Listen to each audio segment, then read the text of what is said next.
for that. Thank you very much, and Alan, over to you.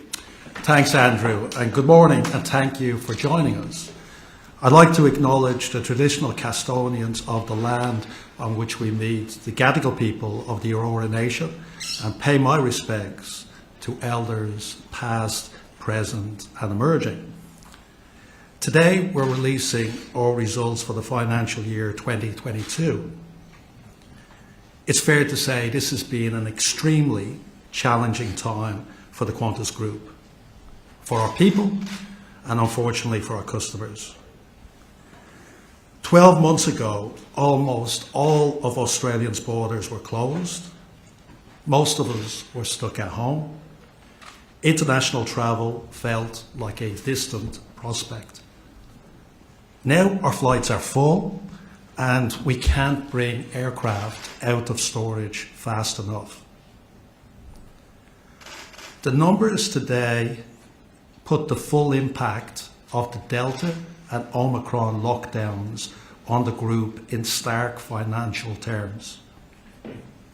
But they also show how quickly and how strongly the recovery is now happening. At a headline level for financial year 22, the group had an underlying loss before tax of almost $1.9 billion and a statutory loss before tax of just under $1.2 billion.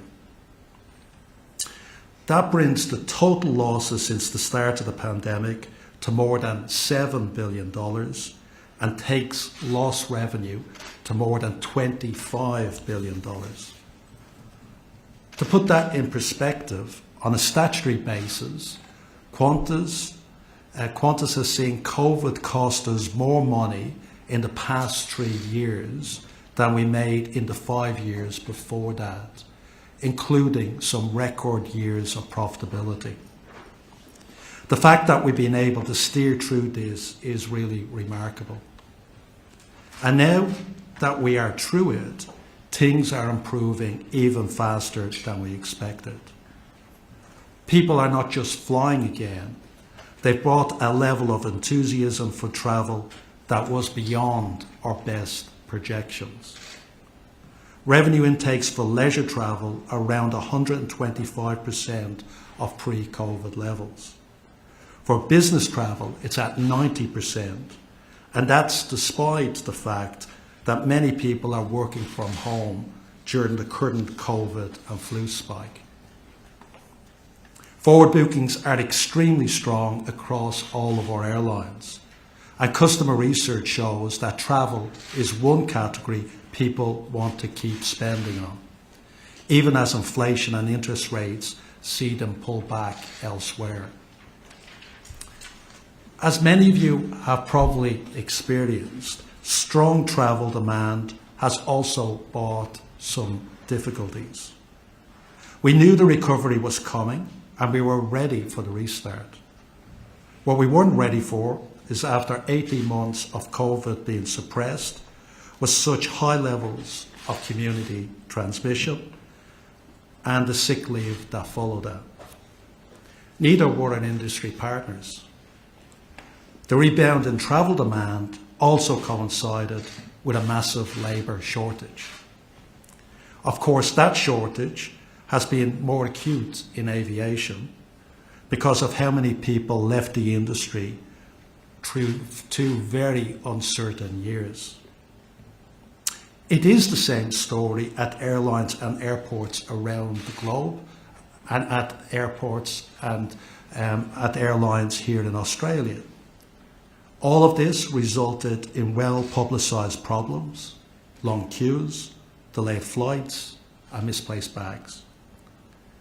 It was incredibly tough on our people and deeply frustrating for our passengers.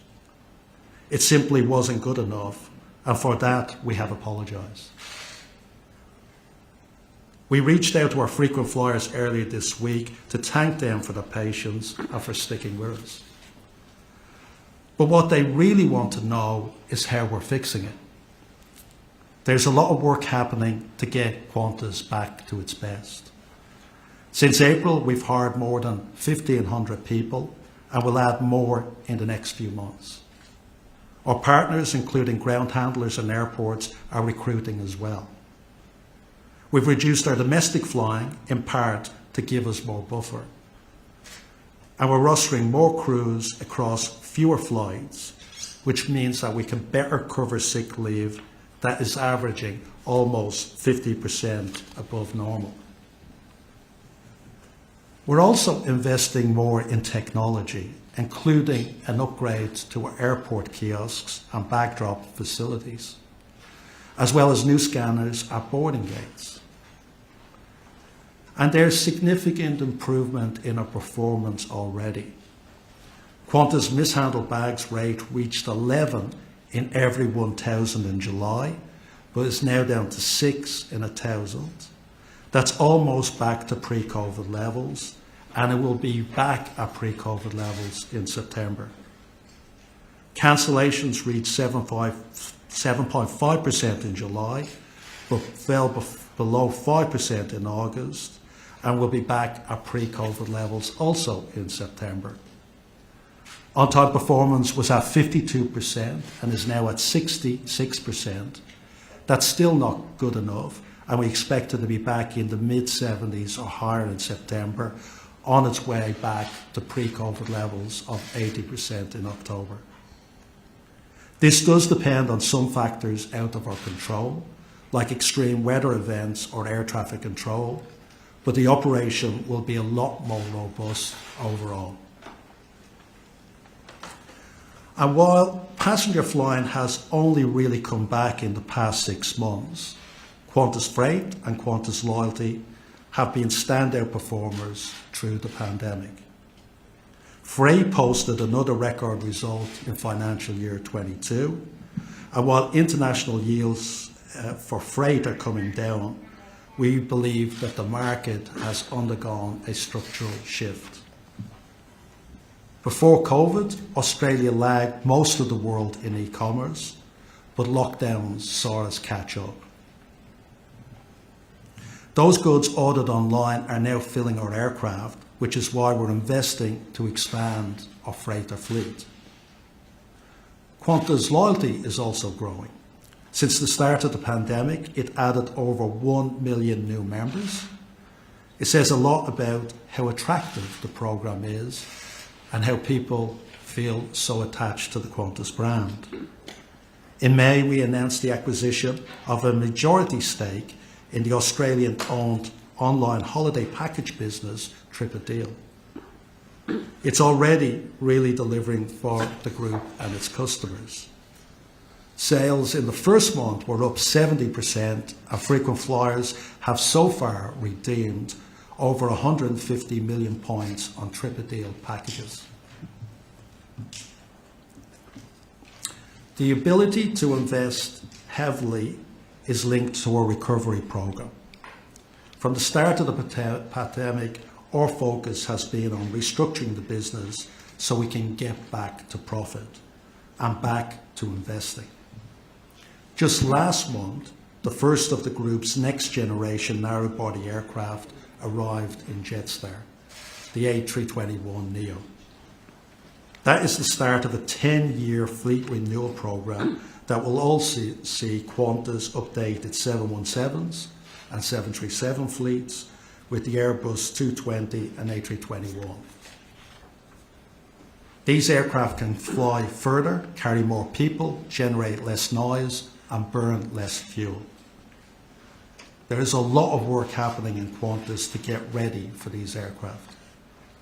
Our people are incredibly excited, and we think our customers will love them too. Today, we're also announcing several more investments for our customers, starting with improvements to our lounges. Internationally, our Auckland lounge will be completely upgraded. Domestically, we'll add a new business lounge to our existing Qantas Club in Adelaide and also renovate our Chairman's Club in Adelaide. Regionally, our Port Hedland and Rockhampton lounges will be upgraded and expanded. Work on these projects start progressively from next year through to the end of the year. The second announcement is the new international route. Since Australia borders opened last November, our teams have been working hard to restart our international network. We've been opening one new route every 10 days, and to meet the demands for new ones, like Perth Rome, Sydney Seoul, and Melbourne to Delhi. Today we're announcing that Qantas will start flying from Auckland to New York with a 787 Dreamliner starting from June next year. And of course, we have a huge network between all the major cities in Australia to Auckland to connect to that service. We think it's a better connecting product than through LA, which is where it previously operated. We're also investing heavily in our people. Our training pipeline has never been busier, and today we're officially opening our new cabin crew training centre right here in Mascot. We know how tough the pandemic has been on our people. Many of them were stood down for months, and they have done an incredible job through the restart. I sincerely thank them for what they do every day. Now that we're moving back to profit, we want to share the benefits of that recovery. We're setting aside almost $200 million for a non-executive recovery boost of $5,000 per employee and 1,000 share rights worth roughly $5,000 again per employee. Now, one advantage of working in an airline is staff travel. Today we're announcing a major improvement for those benefits, including better access for family members and expanding the already significant fare discounts. It's something we know our people really value. Throughout COVID, our shareholders have given tremendous support. Early on, they supported us with a $1.4 billion in equity to fund our recovery program, which was on top of the billions of dollars we borrowed to get through the crisis. Our debt is now below our target range. It's the best it's been for 10 years. So in addition to the investments we're making in customers and our people, we're now in a position to start repaying our shareholders. And I'm pleased to say that the board, in line with our financial framework, has approved a shareholder return of up to $400 million in the form of a non-market share buyback. In aviation, the phrase walk and chew gum comes up a lot because it's a complex industry. We plan new aircraft at least 10 years before they arrive. Our flights go on sale 12 months in advance. Training new people can take months. And it all has to come together to deliver on-time performance measured in minutes. The pandemic has tested everyone, and aviation has been slowly tested. We're the first to admit we haven't gotten everything right lately, but with the help of our people, we're getting back to our best. And given what we have in the pipeline, it will get even better from here. Thank you, and we'll open to questions, and I'll get Vanessa to help me with some of the financial ones. Lucas? Yes, Yeah. Hey Alan, I was just wondering, just to go back to 2020 when you sacked 6,000 staff as part of the recovery plan, you used words to the effect of these are jobs you don't think are going to come back after COVID. Given what we know now and you hiring 1,500 odd staff since April and the operational challenge, do you think looking back maybe that was a bit premature? Were you off the mark? And then I just had a second one on the Jobs Summit, just sort of what issues with enterprise bargaining are holding back a company and how could they be fixed? What is the number one problem that you want the Jobs Summit to solve? Well, let's wind back to the start of what happened on the pandemic. We were in a position where overnight we saw all the borders closing internationally and through nearly every state. Even in the last financial year, we were down to a stage last September where we had no international flying and 13% domestic flying compared to pre-COVID. Revenue stopped coming in through the door. And we were staring at 11 weeks of the company's survival, 11 weeks of potentially going bankrupt. So we had to make some tough decisions to get the company through that, to get the company to be able to survive the pandemic, and to get to a stage where we could rebuild post it. So we did in total have to make 10,000 people redundant, a lot of people in head office, a lot of people around the organisation. A lot of that was through restructuring of the business. So there weren't people, there were people that were leaving the business that we knew we weren't going to need for some time. And we thought that was the fairest thing to do. So at that stage, we thought that the A380s wouldn't be coming back for some time. And we parked them in the desert. We always said that once we started putting that operation back in and activated the A380s, we had to right-size that back, and we would be recruiting people back for that. That was always part of the plan. But having people stood down, not being available for 3, 4, 5 years, that was not fair to them, it wasn't fair to the company, and it's something we couldn't do. So that's why that restructure happened. And we paid over $1 billion in redundancy payments to those people that left the business. Now what we're doing in the recruitment is 2 factors. One, we are recruiting back for those 380s that are coming back. Some of them won't be back until the end of 23 into 24. That's a long time. And we're also having to recruit because of high attrition. So people, when we called people back that we didn't make redundant, what we found is a large people had gone on and found other jobs.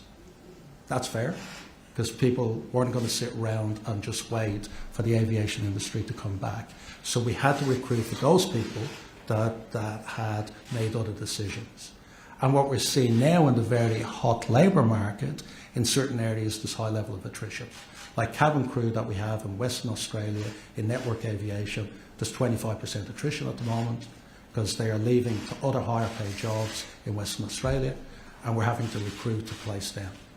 So all of that is why we're recruiting today, and that is not why we're having the problems we've had.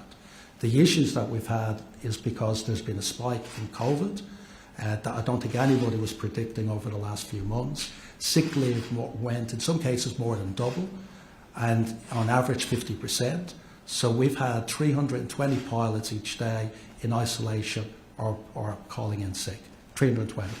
So no business can have coverage in reserve to be able to do that. But what we've done now to protect for that is we've taken flying down, so we have a lot more reserves, a lot more coverage to take account of that going forward. You couldn't have planned that, I think, 6 months ago. When we put the schedule in place, nobody was thinking there would be this level of a spike. There was, and we've adapted and changed to cope with that. And then on the Job Summit, I'm hopeful that in the Job Summit we'll have some good dialogue about a number of different issues, the skill shortages that are clearly there, starting immigration again, that will help in a whole range of jobs around the economy. Lots of businesses are calling out for that. We're hoping to have good dialogue about how we can progress the enterprise bargaining system going forward. I think I'm part of the board of the BCA. The BCA have some suggestions on that, the ACTU, and we're hoping to have some constructive dialogue on how we can improve that system going forward. Alan. Ross. Alan, good to see you, and Vanessa. I just want to ask about ticket prices and where they go to. You have a hedging strategy in place that has actually made the airline a little immune from the rise in oil prices that we've seen, yet ticket prices have clearly accelerated significantly both domestically and internationally. You're also at this time, while there is recovery in the passengers flying, you're actually saying you're taking flights out domestically in this last period of time to increase your yield. That also will put pressure on seat prices. Can you tell us over the next 12 to 18 months what you anticipate occurring to seat prices, especially as some of those hedges that you have on oil prices currently start to come off? Well, I might answer first, Ross, and then get Vanessa to talk about the hedging and how we view hedging and how that plays into this. But it's fair to say that we've seen a dramatic rise in fuel. You would know that. In filling up your car at the Bowser, you would absolutely know that there's been a significant increase to where we were before COVID. And to put it in the context for us, for this year, we're forecasting that we will be 60% higher in fuel costs than we were back in 2019 before COVID. That means we'll have $1 billion more in a fuel bill compared to 19, and we'll only have 75% of our international flying and less than 100% of our domestic flying.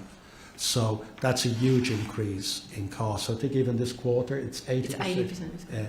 80% up for us compared to pre-COVID levels. Now we have to pass that on because we can't digest that after $7 billion of losses in 3 years.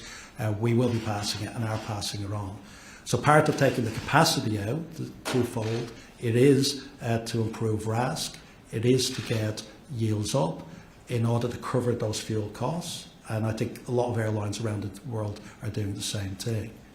But what we are seeing is still very attractive airfares out there. One of the best innovations we've ever done is Jetstar. Jetstar is estimated, we think, to carry 13 million people in the coming year. 5 million of them, just about 5 million of them will travel, even in this oil price environment, for under $100. 10 million will travel for under $200. Some of the taxi fares, from Melbourne to Tullamarine, I think I've seen a taxi fare that's more than that. So these airfares are still unbelievably attractive.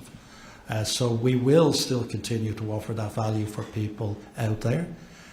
But it is a cost that we have to pass on. It's a cost that we can't digest given what we've gone through.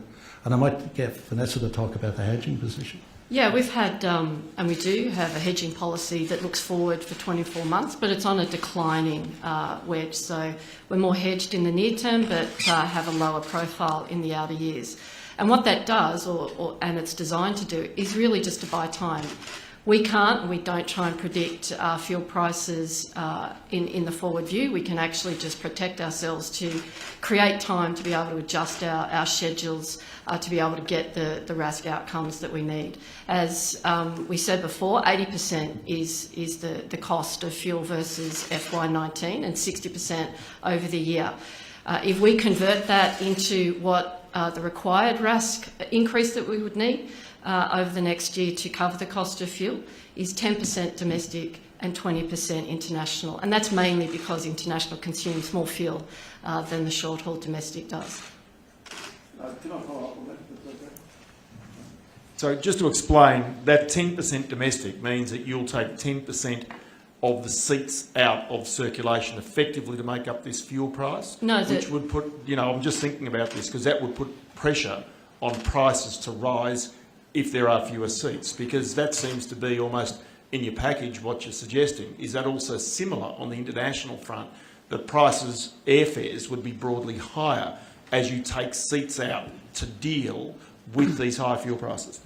Well, we've actually been really open that we have been adjusting our capacity, as has the whole market, because I think that is also a really important point, is that this fuel cost is borne by all airlines, and we've actually seen that domestically, that capacity is being adjusted. And the 10% is not a capacity number I gave, it's actually the revenue uplift in what is our metric, which is revenue per ASK, that we would need to get to cover the cost for the next 12 months across both airlines, Jetstar and domestic. I will say, Ross, just to add to that, what we're talking about is still one of the highest levels of capacity that being added. One of the things you could say, maybe we were too ambitious given everything that happened with COVID over the Easter period and into this current period, because we were planning for Jetstar to be at 120% of pre-COVID levels and Qantas to be at over 110% of pre-COVID levels. What we've done is scale them back, and Qantas will be at around 93% of pre-COVID levels, Jetstar still at 100%. And so even with that scale back, there's still these extraordinary domestic airfares that I just mentioned that are going to be out there. So there's still a huge amount of cheap airfares. And we've increased frequent flyer seats by 50% I think David Flynn was telling us his website melted down when we announced that. So we've increased that quite considerably, and so there's still a lot of options for people to travel very economically. Internationally is very different.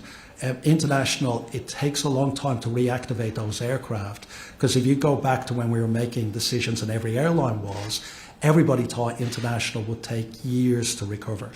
And people were forecasting it'd be 24, 25, 26. So aircraft were parked. Every airline in the world did it. So what we're seeing on international is that this year, Qantas will get back to 75% of its pre-COVID levels on average, because we're ramping it up. Every other airline flying into Australia is only at 62%. And next year, we think we'll get to 100%, but every other airline in the world, we think will only get to 80%. So there's just a shortage of capacity. That's the problem with international. If we could activate aircraft faster, we would. And we've had two issues. We've had the A380s needing a lot of maintenance to get back in, which we always knew was going to occur. So you can't activate them as fast as that. And then we had Boeing having delivery problems worldwide on their 787s. So 3 aircraft that were built for us 2 years ago have been stuck in storage, and Boeing have now confirmed that we will get them, but only in May, June next year. We thought we would have had them 2 years ago. So that's caused us the problem of ramping back up. So we would add more capacity internationally if we could. We're trying everything we can do to do it, but the issue is just the ability of airlines to activate those aircraft. We might do 2 more questions in the room and then the phone. Perhaps Gemma and then Stephen.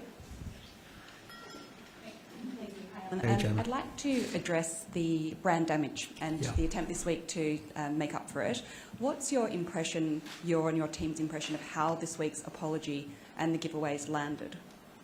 And so we saw an amazing reaction from our customers when that apology was received, and the $50 was offered to them as a thank you, and the increase in frequent flyer seats.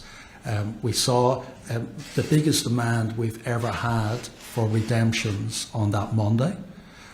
We saw $500 million of classic, $500 million points of classic redeemed on the day. We saw the most seats ever taken up on long haul business class in redemptions. We saw a great reaction from our customers to it. But I will say, having gone through the history of Qantas over the last 14 years, we've had periods of times which were tougher for us than this. We had the QF-32 with the aircraft on the ground. The brand did take a hit during that period of time, but it's a very robust brand, and it rebounded. That's the closest I think we've gotten ever to losing a jet aircraft, and there were huge concerns around the brand at that stage. We had, in 2011, the industrial action that lasted for nearly a year, and then we had the grounding of the airline to bring the industrial action to a head. Our brand took a big hit during that, but the recovery was rapid. I think this time it's different. Our brand has taken a hit. Our NPS has taken a hit, which is what we measure, and you'd expect that given the poor performance we've had. But what's different this time is every other airline is in the same boat. All airlines are giving bad service at the moment. Virgin in July had worse on-time performance than Qantas. In fact, if you go back for the last 14 months, Qantas has beaten Virgin 10 of the 14 months in on-time performance. So the whole industry is not performing where it needs to be. So the brand in that context took a hit, but the relative performance of the brand is holding up really well. And that's what we're seeing. And I've no doubt with us fixing this, with us investment in new aircraft, with our investment in new lounges, with our investment in frequent flyer points, with the continued investment in new destinations, we will recover the brand very rapidly. That's what we've always done in the past. And the great thing about Qantas is how passionate people feel about it. We always talk about the Himalayas of coverage for Qantas. You get the real highs when you have things like Sunrise, real highs when Qantas does something new, like a new route.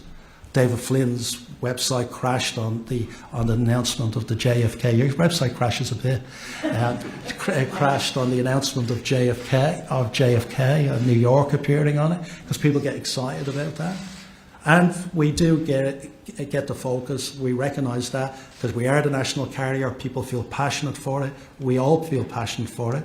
And you want the national carrier to perform above the rest of the industry, and we haven't. We've performed the same as the rest of the industry, and we're extremely disappointed, and we apologise for that. But we will fix it, and it's going to be fixed pretty rapidly, and we know the brand will recover. And we can see it in demand. None of this has impacted demand. Our demand is at record levels at the moment. I've never seen demand coming in, even all the way through the last few months. We're actually seeing huge demand in leisure, in business. We're winning corporate accounts. We're not losing any. The commercial side of the business is the healthiest it's ever been. And it's amazing how well and how rapidly it's actually recovering. Mr. Joyce, is it fair to have people working side by side, doing the same job, employed by different companies, on entirely different rates of pay, all wearing the Qantas uniform? Well, Stephen, that's a thing that's done. That's a thing that's done around the industry, and there's a lot of other companies do the exact same thing on it. What we've had to do over the years is become efficient to be able to compete in a very competitive market. I would say that the Australian domestic market is the most competitive in the world. We've seen airlines that are fully foreign-owned, like Virgin, like Bonza, like Rex, come into the market and start up from scratch. And a national carrier, to survive, has to have adapted to it. Is it fair? It's a necessity for us to keep our business going. Now, Stephen, I know, Stephen, you're from Four Corners. I know you're from Four Corners. I've offered to cover all these issues with you guys in a full interview. I'm not sure it's appropriate here when we're talking about the results to go into an interview that's covering a lot of stuff that you're going to run on Four Corners. I'm happy to do it. You've got an invite from me to do a full sit-down interview, to do a live, to talk about all of the issues. So, under terms that were not acceptable. Well, that's not, but that's up to you. I'm open to it, and I think we've got a lot of people here that want to talk about the results. This goes to your business, and this goes to the business model. There is a new federal government elected on a mandate of same job, same pay. How are you anticipating that will affect your business model? So same job, same pay. We're obviously, like everybody, talking to the government about it. But can I ask, so how do you define that? So somebody flying a Dash 8, should they get the same pay as somebody flying an A380? Because it's the same job, it's a pilot. If you do that, you're going to destroy regional airfares in this country. And it is the nature of aviation, it's the nature of the business models, that some jobs are paid differently. And that's the nature of it, and that's the way it works. What about cabin crew working side by side, employed by different entities? Stephen, I'd ask you to respect that we're here to talk about the results. If you want the Four Corners interview, I'm happy to do that. On the results, last time you were delivering results, Qantas was proud of its extremely high level, record levels of customer satisfaction. How's that looking now? As I said to you, Stephen, I'm happy to have an interview with you. The offer still exists. If you want to do that interview, please feel free to do it. You can have me for 15 minutes, 20 minutes to cover all these issues. This is not the environment to try a Four Corner. I noticed you didn't have the Net Promoter Score in the results this time. Can you tell us what it is? So I'll answer this one last question, and then we go back to the rest of the room. We have clearly said the Net Promoter Score has taken a hit, but it did take a hit back in 2011 when we had the industrial action. It took a hit in 2011 when the A380s were grounded. It took a hit in 2013 when we had to do a massive restructuring program. What we're seeing today, though, is that while our NPS is taking a hit, relatively to Virgin, it's actually holding up really well. Why? Because they've got equally as bad performance, and we're leading them in NPS. So this is an industry problem. Let's not pretend it's just a Qantas problem. And our NPS relatively is holding up really good. Can we go to other questions? We have a lot of questions please? on the phone, so we'll go there now. Thank you. If you wish to ask a question on the phone, please press star 1. Your first question comes from Robin Ironside with The Australian. Please go ahead. Hey, Robin. Hello, Alan. I was wanting to ask you about other airlines who are expanding their fleet. We've seen announcements in the last couple of days from Virgin at Rex, and of course there's Bonza in the wings. Is Qantas more vulnerable to competition now than the rest of the airline industry, given its performance issues over the recent months? No, Robin, as I mentioned just there, actually our relative NPS is holding up really well against our competition. Actually, we're quite significantly ahead still. And what we're seeing is that the brand is actually on a lot of indicators holding up extremely well as well. So what we're seeing is our competitive position, if anything, is strengthening. We are making more investments in things like lounges and new aircraft. And the capacity cuts that we're doing is actually happening across the industry. Virgin have taken out significant amount of capacity going forward as well to help alleviate their operational issues that exist. So this is an industry-wide problem. It's actually also there for international carriers around the globe. You're probably seeing the issues in London, in Frankfurt, and with other airlines around the globe having similar issues, if not worse issues. So we're not seeing any move of share internationally. As I mentioned previously, we are seeing the commercial side of the business the healthiest it's ever been. The intakes now for some months, going back probably for the last 4 months, have been at near record levels. We're seeing more demand for domestic and international than we've seen before.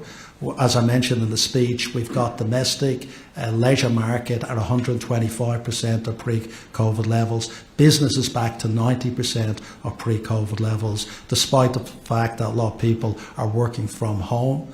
A lot of people are in isolation because of COVID and the flu. So we couldn't be happy with the commercial performance of the business. We're not happy with the operational performance, but we have a plan to fix it and to recover very rapidly. And we will be doing that as we outlined here for September and October. Next question online. Thank you. Your next question comes from Jeffrey Thomas with The West Australian. Please go ahead. Hey, Jeffrey. Good morning, Alan. How are you? I'm good, Jeffrey. Good, good. Look, just 2 questions, if I may, Alan. It seems as though the union movement are queuing up, asking for your blood. What is the future for Alan Joyce, and what's it been like to be the face of all the disruptions that have befallen the aviation industry? So, Jeffrey, I don't think there's anything different on that. I think the unions were lining up for my blood in 2011, in 2013. I think I've had more resignation requests than any other CEO or probably any other public figure out there, because the unions typically do this at different times. So that's not unusual. It's part of the job. I think Jeff Dixon had that before I had the job, and I'm sure the next CEO will have the same thing to be able to manage or work with. You recognise in this job, Jeffrey, that Qantas is so passionately loved by a load of Australians.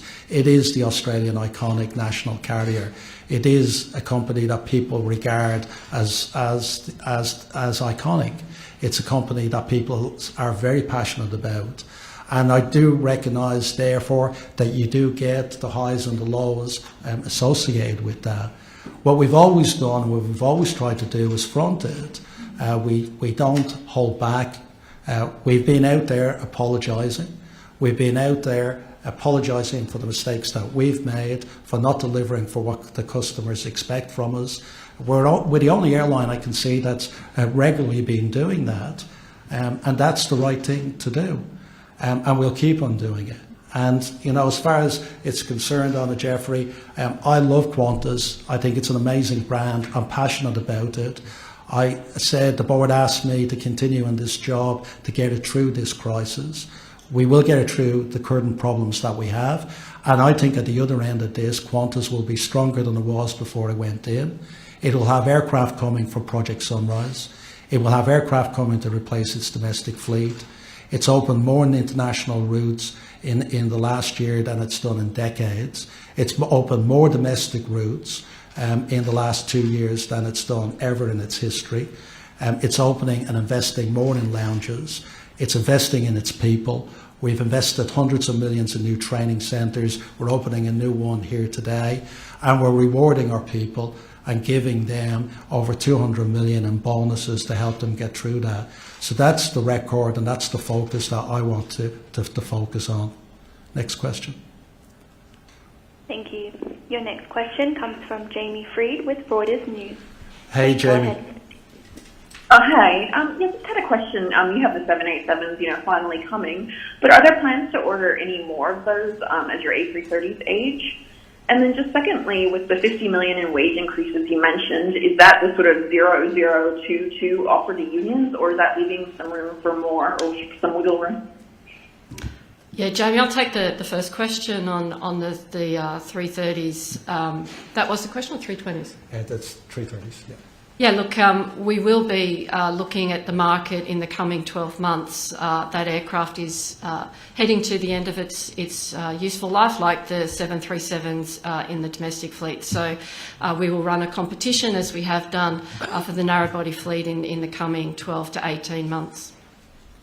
Yeah, and so what we have been doing, we've so far signed up 5,000 people, 13 different agreements to our pay policy of 0022.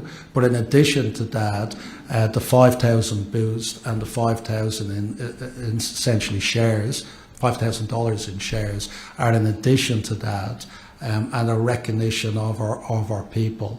The LAMES union, the ALEA, request is for a 12% annual increase, which is just something that the company could not afford. And we would have to be fair to every group across the company if there was ever a pay increase like that. And that would just be untenable for the company coming out of the worst pandemic in its history. We've got time for one last question on the phone. One last question, please. Thank you. Your final question comes from Adrian Schofield with Aviation Week. Please go ahead. Hi there, thanks a lot. I would like to ask a bit more about the Auckland-New York flights. So would you be able to talk a bit more about the advantages and disadvantages of using Auckland rather than LA as your New York stopover this time? And in terms of using JFK as the first US arrival point rather than Los Angeles, and then just as a final part of that, could we assume that this will stay only until the Sunrise Direct flights come in? Yeah, good question. So let me answer the two parts of that. First, there's significant advantages going over Auckland because it's a lot better and easier airport to connect at. As everybody that's gone through LA will find, it is more complex connecting there. What we find in Auckland as well is that we have 11, or will have, by the time this occurs, 11 flights a day from Sydney, Melbourne, Brisbane, and hopefully more destinations that will be flying into Auckland that will connect with this. So we provide a one-stop from all of the major capitals in Australia into New York. We're a lot better connecting profile. And we are investing, one of the announcements today is in the Auckland Lounge. It is a big investment in that lounge, a big expansion of it to account for what we think will be a lot of connecting passengers from Australia. Also from LA to New York, we don't have traffic rights. You can't pick up domestic US passengers.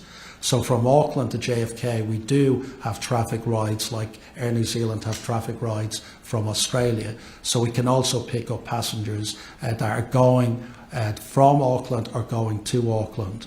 And a huge amount of the American traffic actually likes to do dual destinations, the leisure traffic does. So that allows us to tap into that, have a stop in Auckland, and then come on to Australia, which we think will be really big. And then post Sunrise, we think there's some of these routes that we're optimistic will go in addition to Sunrise. So for example, when we do Sydney-London, we still think we'll be doing Sydney-Singapore-London as well. And when we do Sydney-New York, we think that there probably will be a market for Auckland-New York, because by the time we can do Sunrise, it'll be into 26, 27. So there's a lot of market growth, and we think these can be complementary to each other and potentially serve slightly different markets. So we're optimistic that this will be maintained even post the Sunrise aircraft. Well, thank you everybody. We've covered all the questions, and thank you for your time, and I think I'm doing a few separate interviews now. Thank you.